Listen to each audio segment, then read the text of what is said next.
Hey everybody, it's Chainsaw. Here it is, guys, my top 10 metal albums of 2014, and this video will also include my recommendations of 2014. That's the first thing I'm going to get to, is my recommendations of 2014. As you guys know, I have not listened to every single album in 2014. There's a lot of albums from popular bands and not so popular bands that I have missed. So if I did not review the album on my channel, it is not going to appear on this list. So expect that. So if there's an album you love this year that came out that was amazing and to die for, if it's not on my recommendations or my top 10, more than likely I did not listen to it. So if I didn't review it, it's not going to be on the list or the recommendations. So we all know that. That's kind of common sense. So anyways, guys, let's get to my recommendations of 2014. Then we'll jump into the top 10 list. My recommendation for 2014, here are my recommendations. Suicidal Angels, Divide and Conquer, Fan of Thrash. You'll love that record. It's amazing. Marty Friedman and Inferno. The lead guitarist, one of the lead guitarists, one of the many that we've seen in Megadeth, comes out with a solo record with a bunch of special guests. Go check it out. It's worth your time. Arch Enemy, War Eternal, blah, blah, blah. Arch Enemy, War Eternal. Featuring a new vocalist that was, I think, handpicked by their last vocalist. So, if you're a fan of Arch Enemy, check it out. Gravedigger, Return of the Reaper. This band has put out a lot of albums. I love the band Gravedigger. They have a great classic metal sound. So, go check them out if you have not. Check out that record. Cannibal Corpse, A Skeletal Domain. Now, this originally was going to appear in my top 10. It was like almost in the top 10, but it had to get pushed out for many different reasons. But Cannibal Corpse, A Skeletal Domain, worth a listen. Revocation, Deathless, to end off. A year later, after the self-titled, the Revocation's Deathless, I think stood out, and it was an album that really caught me by surprise, so it was definitely something I wanted to put in my recommendations. Another album that was really close to being in the top 10, had to get pushed out. So anyways, guys, 2 minutes in, let's actually get to the nitty-gritty. Let's get to the actual top 10. Starting off top 10, number 10 is an album that really surprised me, but not so much because I expected a lot from this band, especially from their last release, and that is Job for a Cowboy, Suneater. Now, this is an album that I think is a great record. It has a lot of great, fantastic, melodic death metal aspects and some progressive type moments.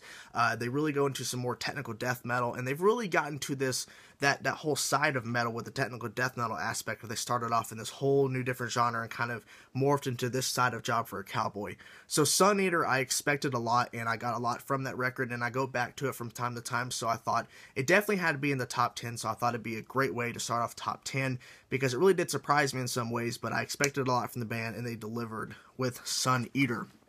Number 9, Conjuring Dystopia, self-titled.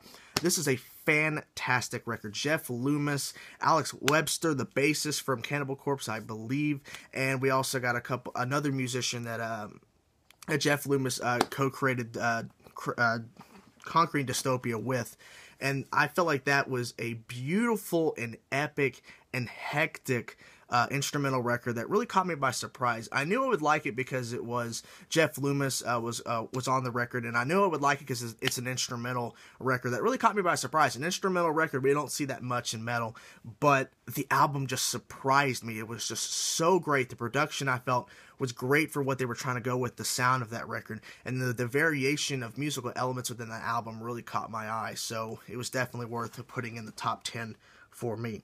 Fallujah, number 8, The Flesh Prevails.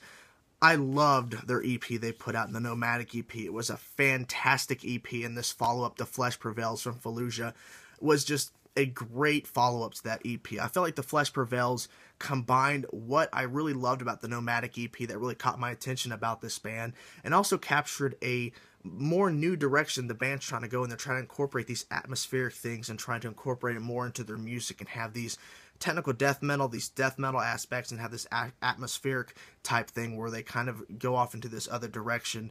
And so I like that there was some new and some old that really caught my attention for this record, and it's an album that I do repeat on some occasions, so it had to be in the top 10. It really caught me by surprise of how great it really came out, in my personal opinion. Number 7, Overkill, White Devil Armory. Overkill is a band that keeps pushing the limits on what they do in thrash metal and what they've really brought to the table.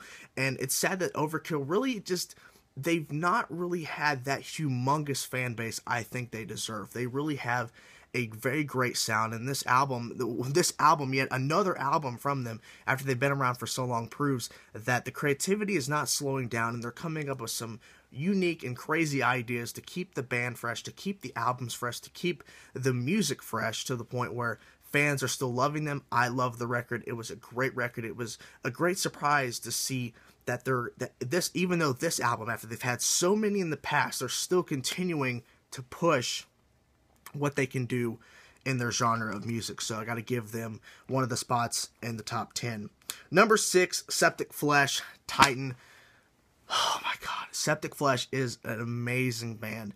And the albums that are above it in this list, because Septicflesh of Titan is number 6.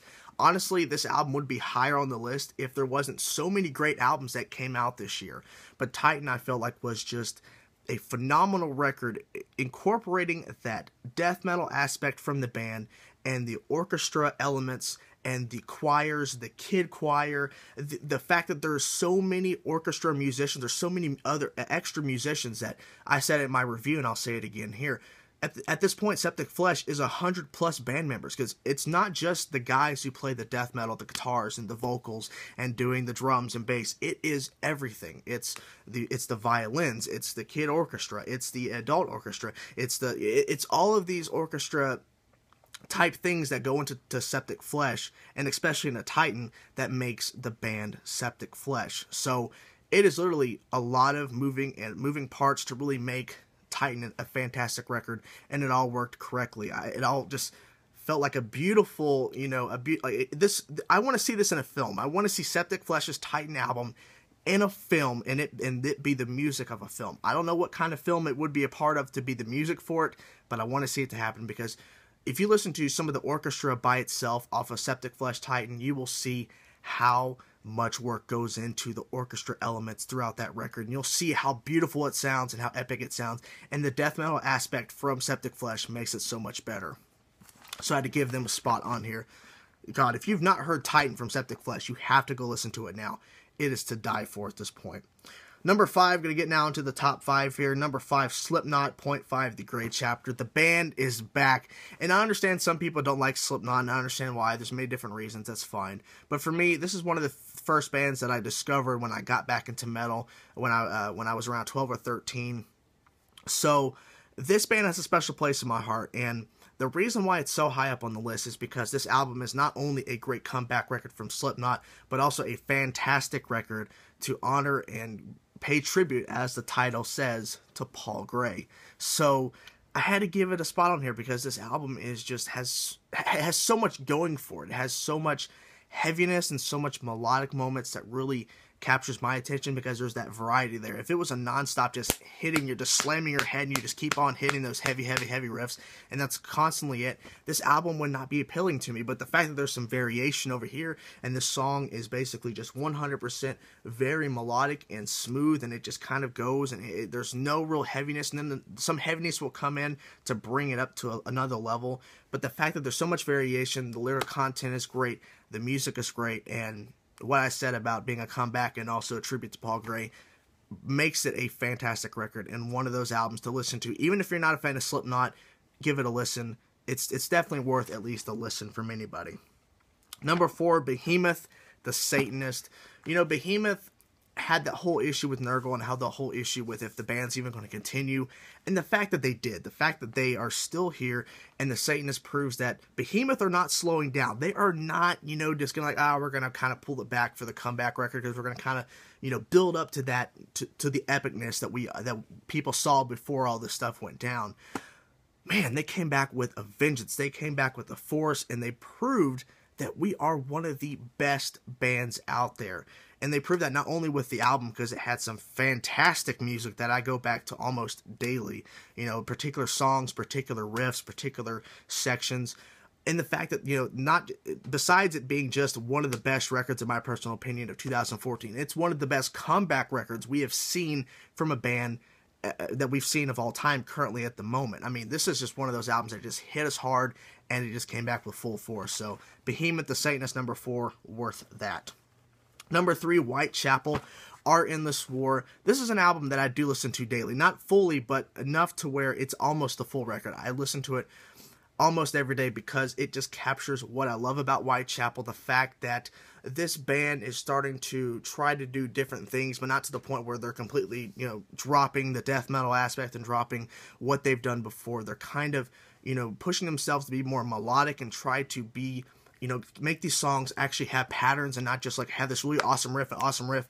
Not saying their past work is bad, but they're understanding more, I think, how to put together these songs and make them work and make them to the point where you can actually tell it is the same song and it's actually working. Whitechapel is one of my favorite bands. I finally saw them live years ago, and this album proves why I love them so much. The heaviness, some of the melodic aspects, the solos are to die for. And just the songwriting in general is just hectic and heavy. And Phil Bozeman, that guy is a beast on vocals. He is just a beast on vocals. So I had to give him a spot on here. Now, 2 and 1, as we get to number 2 here, could go back and forth either way. I mean, it was so hard to pick, but I had to pick this. So here we go. Number 2, I'm going to give it to Mastodon, Once More Around the Sun. Like I said, this album could be number 1, and the number 1 could be number 2. It's just so hard to pick, but this is the way I had to go with it. But Mastodon, Once More Around the Sun. Say what you want about Mastodon, say what you want about them changing their style and all that, but Mastodon is one of those bands that have a very unique sound, very unique vocals, and a very unique way on how to write music and how to write lyrical content and how to put together these amazing songs. This album features just some fantastic tracks that I think show why Mastodon stands out. It shows the melodic aspect of Mastodon. It shows the heaviness of Mastodon. It shows some of the sludge metal aspects that we loved and we love so much from their first record, and they're still holding on to some of that on their newer releases today. So Once More Around the Sun had to have a spot on here because it is an album that just keeps delivering and it keeps giving, and I love it. I just love it to death. And the fact that, it had so much great things just made it even better, because this album is just nonstop epicness and nonstop fun and nonstop just beautiful music, in my personal opinion. Mastodon, every time I listen to any of their older stuff and newer stuff, and every time I come back to them after not listening to them for a couple of days or a couple of weeks, I get reminded how great they are. So, had to give them that spot. Number 1. Agalloch, the Serpent and the Sphere. Agalloch is one of those bands that I forget about a little bit, then I come back to them a little bit later, and it's just like with Mastodon. It's a whole new experience for me, because Agalloch really does have some of the most epic and the most beautiful melodic ideas they come up with to put in their music. It's not just blast beating and it's not just hectic guitars and all this stuff. They really come up with these really beautiful melodies and these beautiful ideas to come up with these songs. And the Serpent and the Sphere, to me, showed that, the band is not running out of ideas, and they're still coming up with these very creative ideas that really do stand out.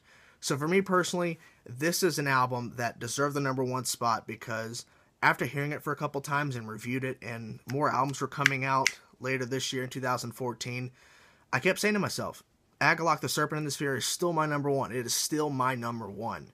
And it still is today, because it captured what I love so much about Agalloch, and it shows that the band is not running out of ideas. They're still very creative, and it's a beautiful sounding record. It's a very epic sounding record, and I just want it to continue forever, but unfortunately it ends.